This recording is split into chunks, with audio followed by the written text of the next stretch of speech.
Hello.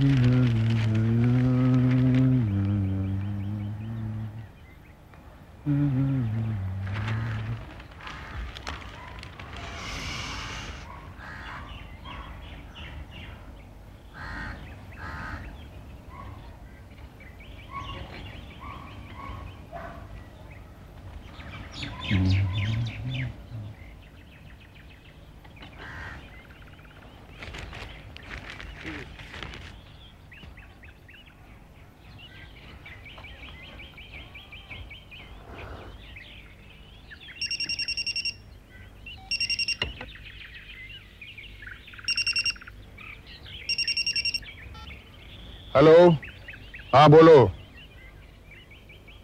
देखो, किसी भी काम को करने के लिए आदमी को हिम्मत और दिमाग की जरूरत होती है।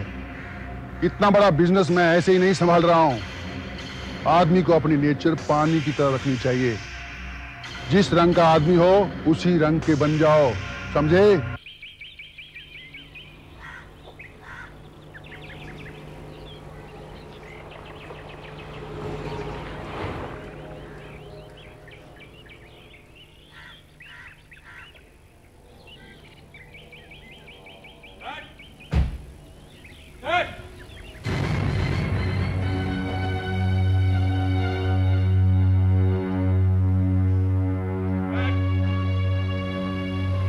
सुनो, तुम उस जमीन पर कब्जा करो क्योंकि मुझे वहां फैक्ट्री लगाना है, समझे? बस। क्या बात है बेटा, बहुत परेशान नजर आ रहे हो, क्या बात हो गई? हाँ डैडी, परेशान हूं मैं। डैडी, वो लड़की केस वापस लेने के लिए तैयार हो गई थी, पर ऐन वक्त पर उस इंस्पेक्टर विजय घाग ने बीच में अपनी टांग अड़ा दी। क्या कह रहा है वो? डैडी, उस लड़की की मां का ऑपरेशन होने वाला था। मां के ऑपरेशन के लिए उस लड़की के पास इतने सारे रुपयों का इंतजाम ही नहीं था। मैंने उसकी इसी मजबूरी को एक्सप्लॉइट करने की कोशिश की और मैं कामयाब हो गया। डैड, वो लड़की मान गई, लेकिन फिर से उस इंस्पेक्टर विजय घाग ने अपनी टांग अड़ाई। उसने उस लड़की को कहीं से रुपए का इंतजाम करके दे दिया और मैं कितनी बार कहा है कि ऐसी लफड़ों में मत पड़ा करो। अगर पढ़ना ही ऐसी लफड़ों में तो मुझे पहले जरा बता दिया करो। चिंगारी अगर भूस पर पड़े तो उसे उसी वक्त मसल कर खत्म कर देना चाहिए, और भूस अगर चिंगारी पकड़ ले तो उस आग को बुझाना बड़ा मुश्किल होता है। नो कम ऑन डैड, आग लगने के बाद तमाशा तो नहीं देखा जा सकता, उस आग को बुझाने की कोशिश करनी पड़ती है। कितना अक्लमंद हो गया मेरा बेटा। आखिर बेटा किसका है? हमारा ना। ठीक है, यू रिलैक्स। मैं उस आग को बुझाने की मेरा मतलब है कुछ इंतजाम करने की कोशिश करता हूं, देखता हूं क्या कुछ हो सकता है। अरे गोपाल, घर में सब कैसे हैं? सब आपकी दुआ है सेठ जी। अच्छा अच्छा अच्छा। आपके सब आशीर्वाद से ठीक चल रहा है। फसल कैसी हुई इस बार? फसल का तो नुकसान हो गया सेठ साहब। आपका प्यार है, बस उसी का सहारा लेने चला है। बैठो बैठो बैठो बैठो बैठो, इधर बैठो भाई। भाई प्यार ब्यार तो जो है ना, व्यवहार जब तक ठीक चलता है ना तब तक रहता है।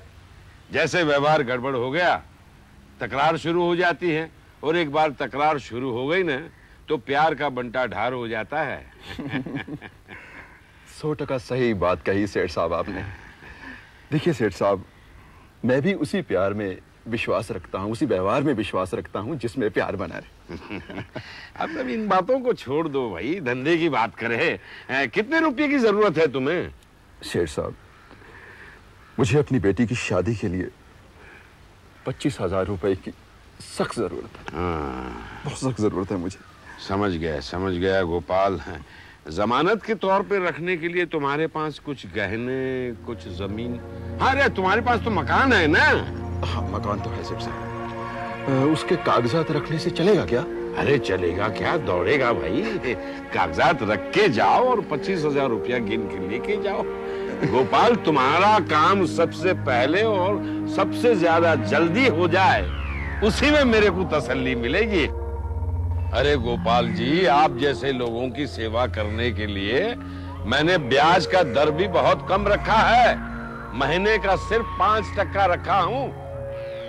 ठीक है सेठ साहब, मैं अपनी पत्नी से सलाह मशवरा करके मकान के कागजात ले आता हूं।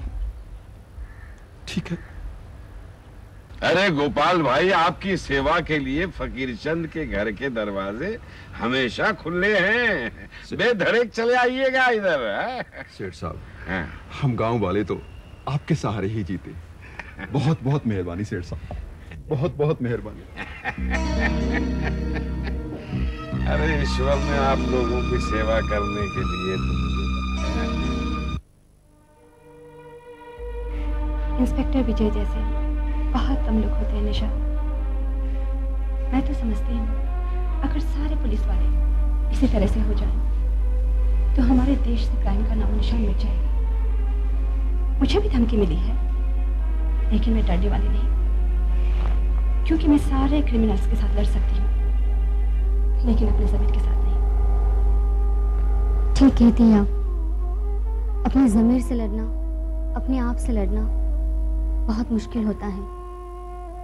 हालात से समझौता करने के लिए मैं अपने मन को समझा नहीं पा रही थी। इंस्पेक्टर विजय ने मुझे हारने से बचा लिया। उन्होंने मुझ पर जो एहसान किया है उसे चुकाया नहीं जा सकता, लेकिन उन्होंने मुझ पर जो भी जिस मकसद से मेरी मदद की है वो पूरा होना ही चाहिए। रॉकी को सजा दिलाना अब मेरे लिए एक मकसद बन गया है। रॉकी की धमकी का जवाब देना मेरे लिए एक चुनौती।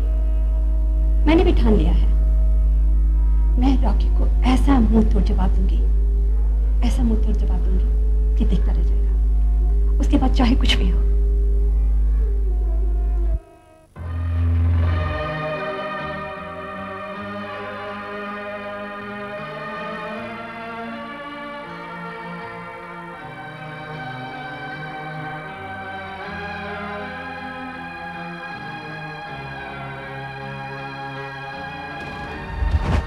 कांग्रेचुलेशन निशा, तुम्हारी माँ का ऑपरेशन सक्सेसफुल हुआ।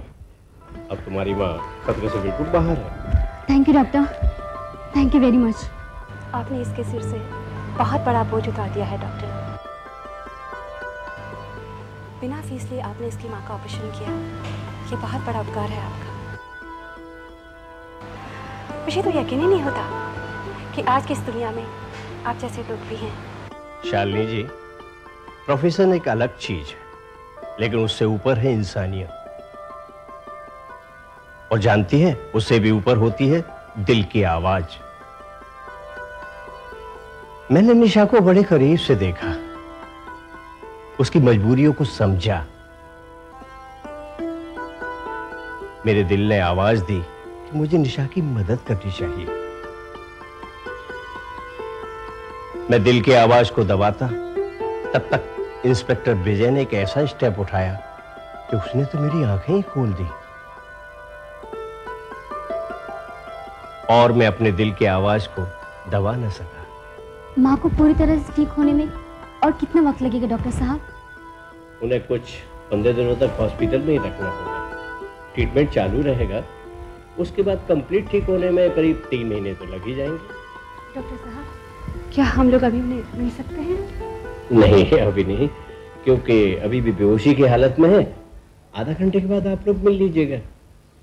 और हाँ निशा, मैं कुछ दवाइयाँ लिख करके देता हूँ, वो अभी ले आइएगा, क्योंकि वो देना बहुत जरूरी है। ओके?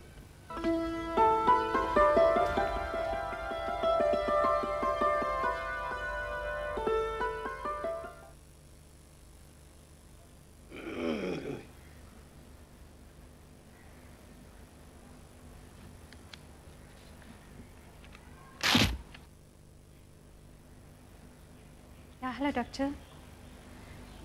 बैठिए। Thank you.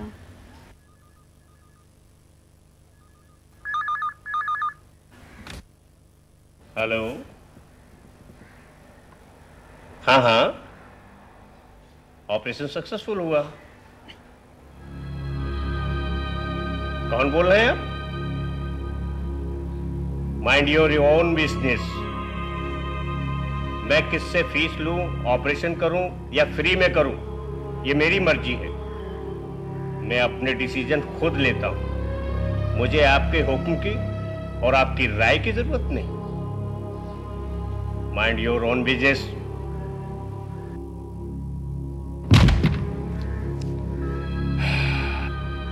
क्या ये रॉकी को फोन था डॉक्टर साहब?